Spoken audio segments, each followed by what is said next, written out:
Alderneys Key FM. I'm going to say a very good morning to the President, William Tate. Good morning, William. And good morning, Dougal, and good morning to everybody that is listening. How are you? It just gets more surreal by the day. I mean, when I listen to you at 8 o'clock say, oh, and the President will be on at 9:15, I sort of have to go, hang on, that's me. Yeah. And there's a certain unreality to all of this. But, of course, the events that took place yesterday have brought into very sharp focus Yes. that this virus is no respecter of humanity.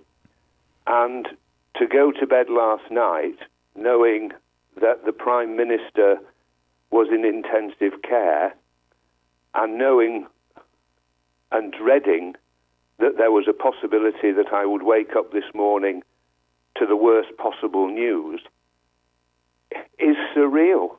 I mean, how can this be happening? Because a month or 6 weeks ago, none of us had any idea at all at the scale of the challenge that we face. And so I think everybody in the community and the wider world will be praying that Boris Johnson makes a full recovery. But again, it just demonstrates how virulent and how awful this virus is. And I read something in a paper a couple of days ago, and it was an epidemiologist, and he described this challenge as humanity versus the virus. And what that says to me is that this is threatening our very existence. But we will beat this virus, and we will come through it stronger and more resilient and better able to deal with these sorts of situations in the future. But it's a massive get well, Boris. He is a mythical character. He has all the qualities that inspire in people confidence. And although he may have his critics, no one could ever deny that he is a tour de force. And I think we all wish him a very speedy recovery. Yes, indeed. So now let's get back to Alderney stuff. So again, as always, I'm going to start with the figures around COVID-19 in the bailiwick. There are now 165 confirmed cases in Guernsey. Sadly, another death was announced yesterday evening, so there have been now 4 deaths attributable to the virus. And the person who died again was confirmed to be in their 80s. So the first case was identified on the 9th of March. So we are now 29 days into the spread of the virus in the Guernsey community. And so all these efforts have been going on now for almost a month, and Guernsey are on top of it. There are still no positive tests in Alderney. We have always said that we would not publish day-to-day numbers about Alderney because it would be too easy to identify individuals, and that would be unfair. However, I can say that we have carried out 30 tests since the emergency began, and this equates to about 1.5% of Alderney's community. And that compares on a per capita basis with 1.7% of the Guernsey community having been tested. So we're not far behind. So again, it shows that our strategy here is the right one. So now we are in a position where we are still have no positives, and that, to a very large extent, is attributable to the efforts of everybody who is on the front line and within the community. So we will continue to test where there is a possibility that someone has the virus. As Guernsey's strategy is already demonstrating, testing is important to understand and contain the spread of the virus. And I heard again somebody on the radio this morning saying that they still know very little about the virus and how and why it attacks certain people. There's all sorts of theories in the ether, but as yet the epidemiologists are unable to identify the reasons. So even more reason to be vigilant and to make sure we stay protected. Now, there will be a press conference today at midday, which you can access on the guernsey.gov.gg Facebook page, because we've now reached the end of the first 14-day lockdown period. So there has been consideration to the extent to which the lockdown needs to be reimposed, and also the manner in which it will apply to us on a day-to-day basis. Now, as I said yesterday, we've been making representations about the way that the lockdown provisions apply in Alderney.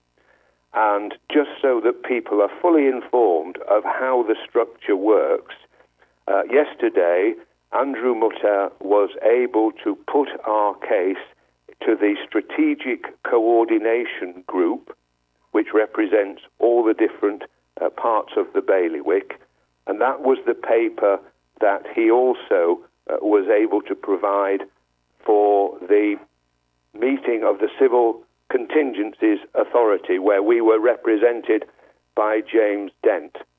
So they both put our case in very strident terms and made it very clear that we were not in any way seeking to undermine the advice that was being given by Guernsey and by the Director of Public Health. We are 100% behind that strategy. Let there be no mistake about that. But as I said yesterday, what we are looking to is to find a way in which the lockdown can work for us who are at the moment without a positive, and how that can be achieved through the processes in Guernsey. So I think everybody should, who has the opportunity, listen to that press conference at midday, and I think then we will get a much clearer idea of the extent to which our submissions may have found fertile ground, and hopefully we will be in a position then to better implement certain processes which will be to the benefit of everybody across the bailiwicks. So we certainly don't think we should be doing anything to increase the risk of the virus here, but we do want the lockdown provisions to be sensible and sustainable and proportionate. We want them to fit our circumstances. So let's keep our fingers crossed and let's see what happens today and also in the days to come, because as I did point out yesterday, even if we do not achieve the desired outcome today, we will not stop trying. And we have identified other approaches that we might be able to use to achieve some of the results that we want. And we do this, of course, in consultation with the law officers so that we know exactly what we can do and how we can go about doing it. None of this is easy. Trying to be consistent and appropriate across three quite different island jurisdictions does pose a challenge. So I'm sure that we won't get this perfect, but we'll try and get it as good as we can be. And please rest assured, we are listening to the concerns of our community. We are listening to all the helpful suggestions that are being made to us. And what we can do then is coordinate all of that and put forward a very strident case that we are given that level of responsibility within the island. Now, if you've listened regularly to these broadcasts, and I think we're coming up to about 3 weeks now, you will have heard me urging everyone to maintain social distance, to avoid gatherings of people, and to understand where your children and teenagers are and what they are doing. This is not because I'm a killjoy. It's not because I don't understand teenagers. It's because this is how the virus spreads, through social contact. So it was disappointing to hear that over the weekend there were a number of parties and barbecues, and one particularly potentially catastrophic episode of young people gathering to jump off rocks into the sea. Now, that caused a huge amount of concern to our emergency services, because if one of those youngsters had got in difficulty, then they would have to have been rescued. That would have put the lives of our frontline staff at risk. That would have required medical resources being used, and that would have simply added to the strain on our already limited medical resources. So there's nothing really more that I can say other than to put out this request. If you know somebody who is behaving in this way, please just try and have a quiet word and encourage them to understand that it's them and it's us that are at risk. So our medical colleagues have pointed out to me that everyone really ought to think carefully about doing anything that increases the risk to health. So you may not be required by law to wear a safety helmet on your motorcycle or a cycle helmet on your bike, but maybe for the time being you should think again. We are going to really struggle on the island if we are focusing all our efforts on COVID-19 and then we have to deal with avoidable emergencies. So let's all go about our business with an eye on the risks we might be taking. Staying safe doesn't just mean in relation to stopping the spread of the virus. We need to take a bit of extra care in all aspects of life. Now, I know that people are rightly concerned about the possibility that if they go to a medical appointment in Guernsey or in the UK, they may have to stay overnight because of the reduced airport hours and flights. And bear in mind, these appointments are only going ahead if they must do so for urgent medical need. Now, there have been conversations and arrangements have been made that should overnight stays be necessary, arrangements have been made at the Collinet Hotel in Guernsey, that is the Collinet Hotel in Guernsey, and there is also a continuation of the offer of accommodation which has been in place for some years at Jory's Inn in Southampton. So that's Jory's Inn in Southampton. So if you need to go for a medical, you need not be concerned now about not having anywhere to stay. So again, that has been brought around about by us putting our concerns into the system, by discussions taking place, and a result achieved which is to the benefit of our community. So again, it's a very clear example that the system works.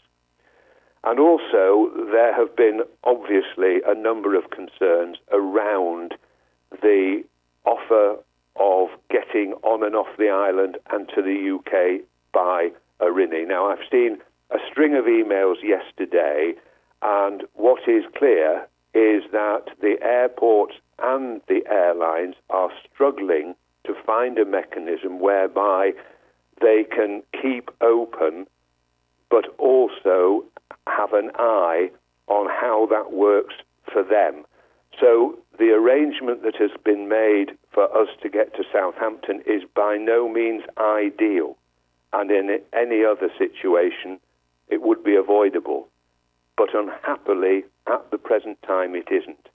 So if you have to go back to the UK, and because of the timings of the flights, you cannot do that on the same day, then again, that available accommodation is at the Collinet Hotel.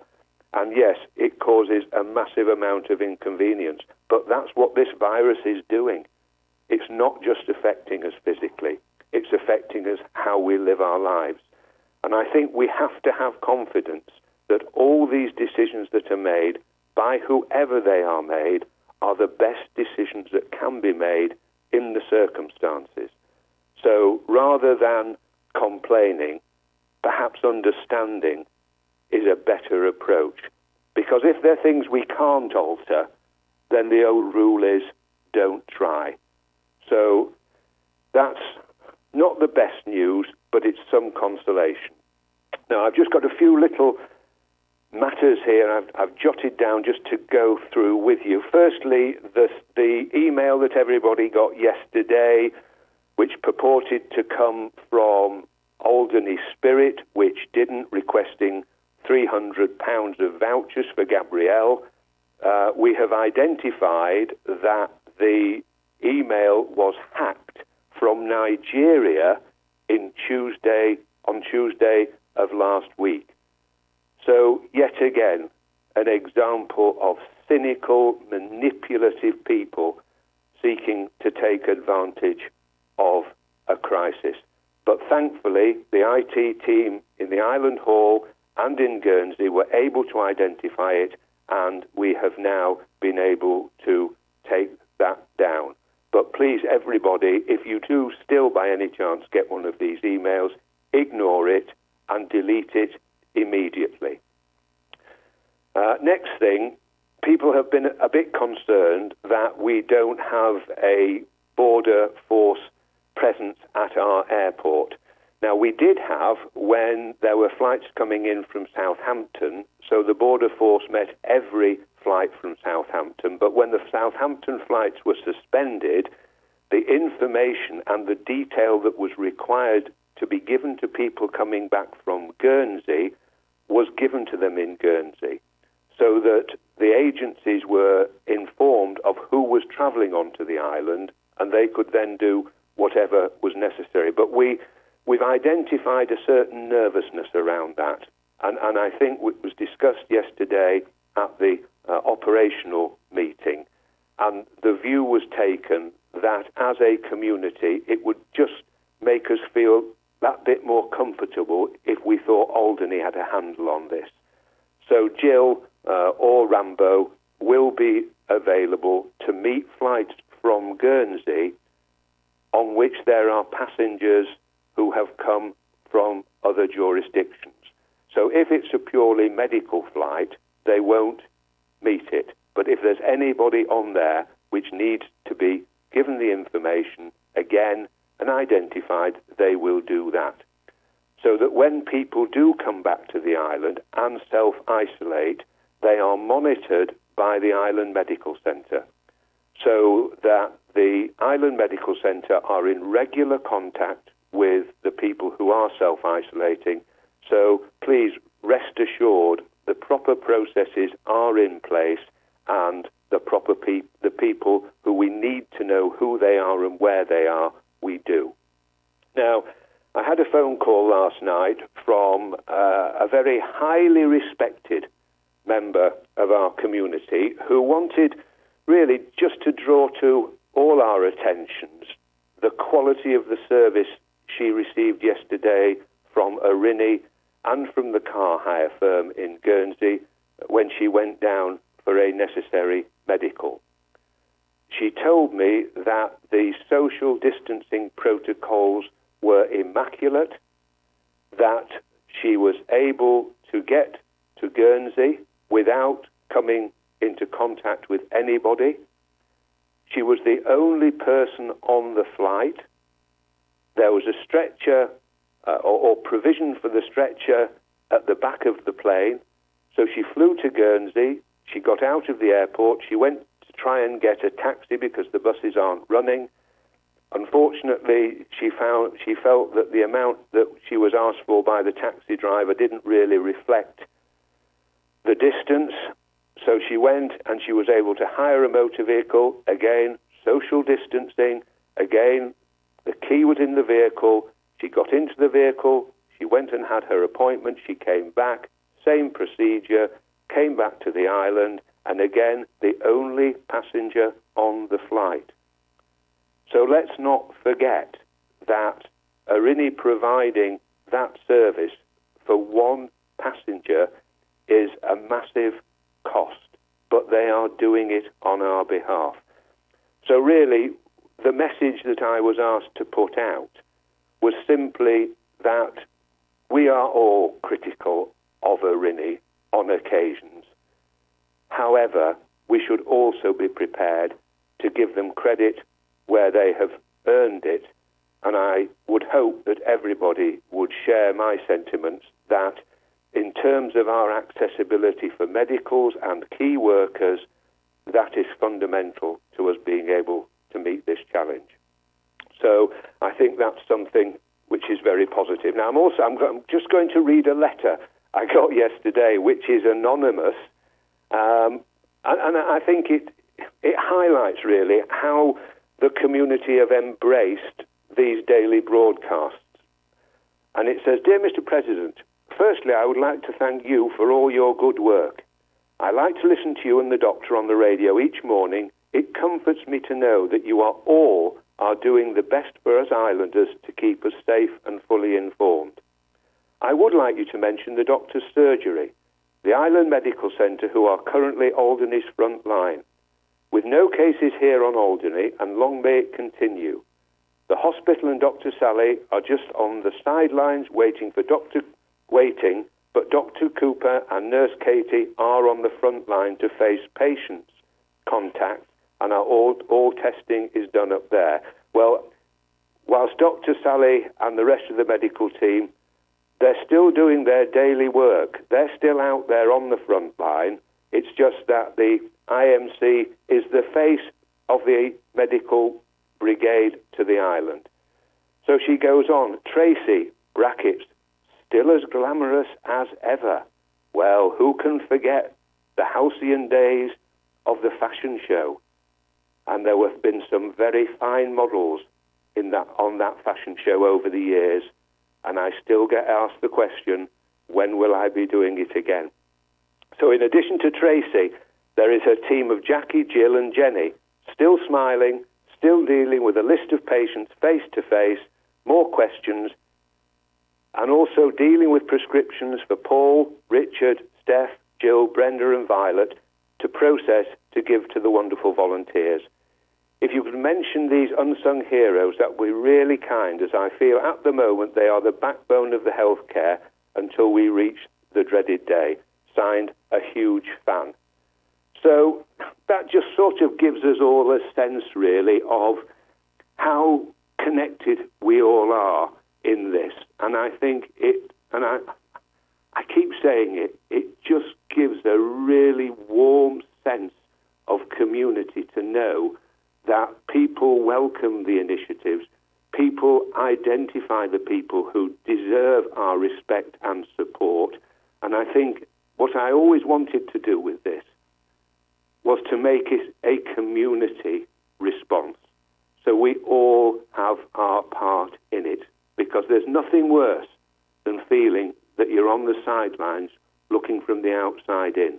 So whoever that is who sent that letter, and I suspect I know who it is, Liz, thank you very much indeed. Okay, next one, states meeting. Now, there's no pressing urgent business to be conducted this month, so I have decided that the states meeting should be cancelled, and at the moment we are looking with the law officers at the opportunity of holding our states meetings remotely. And that, I think, is a process which other jurisdictions are looking at. Also, we are talking at the moment about what arrangements we might need to put in place, God forbid, the virus does find itself here. And we know from talking to the professionals that it will strain our people's finances, and some people will find it very difficult to cope. Now, the way in which we want to deal with this is that the Alderney Spirit, through, again, a presidential initiative, will launch an appeal to the community and the wider world for donations to help us support those who are struggling during what might be a prolonged period. And we know there are people out there who will need our help. So at the moment, Gabrielle and the team are looking at how we can best do that, given the problems we have at the moment with social distancing. but just to get it out there that we will be launching that appeal, and we will be asking people, if they are able, to make a small contribution to help support those on our island which might find themselves in difficulty.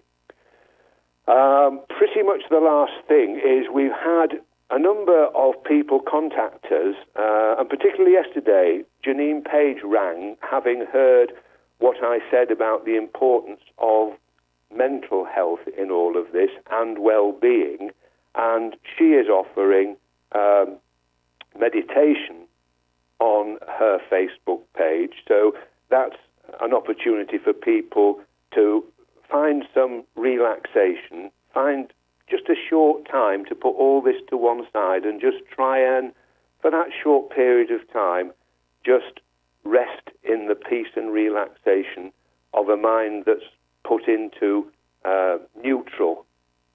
And so what we would like is that anybody who is offering this sort of way of dealing with the physical and the mental implications of what we're facing, to contact Gabrielle on 07781 07781 440 269 440 269, because what we would like to do is to publish in our next newsletter a schedule of all the people that are offering all sorts of different things, so people can access that.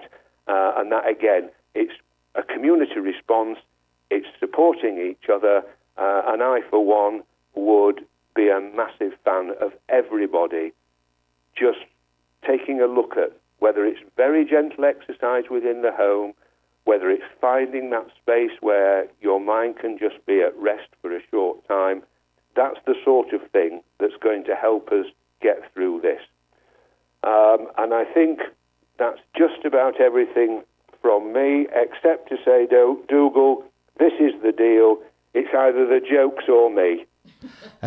Well, I know quite a few jokes. Well, I heard them this morning, and I've got to tell you. Yeah. Sorry? I heard them this morning. Yeah. Listen, William, thank you so much. I've just had a text, actually, from Tracy up at the IMC, and she says, please could we thank William and whoever sent the letter, and thanks to all from the IMC. It is all much, much appreciated. And there you go. The circle is completed. The circle is completed. And that's what I wanted to achieve. Lovely. Well, you've certainly done that, William, and we're going to look forward to speaking to you again tomorrow, of course, around 9:15. Yeah, well, hopefully I'll have more to report tomorrow morning. So after the meeting, yeah. Fingers crossed, watch at 12, and hopefully I'll have something positive to tell you about tomorrow. Lovely. And what is really strange, William, very unusually, you were talking about models and catwalks and everything. You would not believe the song that we've got lined up. I'll let Mags tell you. Yes, well, good morning, William. Good morning. Yes, Mr. The Twiggy of the 60s. We actually had chosen Florian Schneider from Kraftwerk, and they had a #1 single with The Model. Well, do you know what? The circle gets completed again. And the weird thing is, the next one we're going to do is The Circle of Life. How spooky is that? Yeah, don't push your luck. No. We can't keep making these connections. So, William Tate, the President, thank you very much, and we speak to you again tomorrow. Stay safe, everybody. And you. Tomorrow. Okay, bye. Bye. Alderneys Key FM.